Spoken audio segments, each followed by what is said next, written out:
আসসালামু আলাইকুম। আপনাদের আমি ভোট জলকে কিলা আসার দেন দেখাইমো। তো আমরা নাগামরিচ পাঁচটা কাটিয়া উঠিয়া রাখছি, দইয়া সাফা করিয়া কাটিছি, আতর মাঝে ডুঙ্গা বান্ধিয়া কাটিছি কারণ জ্বলিব করিয়া বাদে কিতা করছি তো তৈছি পেপার ধরে দিছি, ধরে ধরে পানি দেখলে কোন শুকাইব।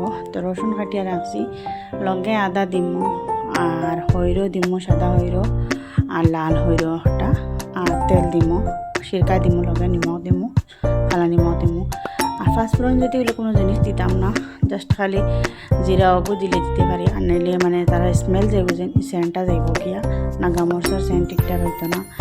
তার লাগিন মানে সেন্টটা মানে বরকরার রাখার লাগিন মানে ফাঁসফোড়ন জাতীয় কোনো মানে স্মেল জাতীয় কোনো স্পাইসি ইউজ করতাম না।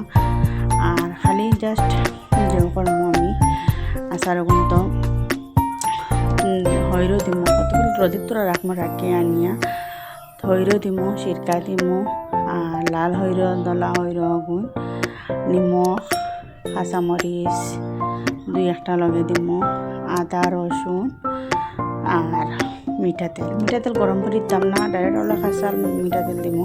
গরম করে দিয়ালে মানে একটা কিলাজি হয়ে যায়, বেশি দিন মানে স্টোর করে রাখা যায় না। আর রমজান আর হরিয়া তো মায় আচার বানাইছেন, মার আতর বানাইল বরজস্তা জিনিস টেস্টি লাগে, তার লাগে আমার আচার বানাই আনলে তো আমি দাঁড়াও বতাসলাম, যার কারণে মারা হয়েছে তুমি বানাও, আমি দেখবো আর বানায় বাদে শিকিমো, শিকিয়া বাদে যখন নেক্সট প্রিপারেশন আমি লইব।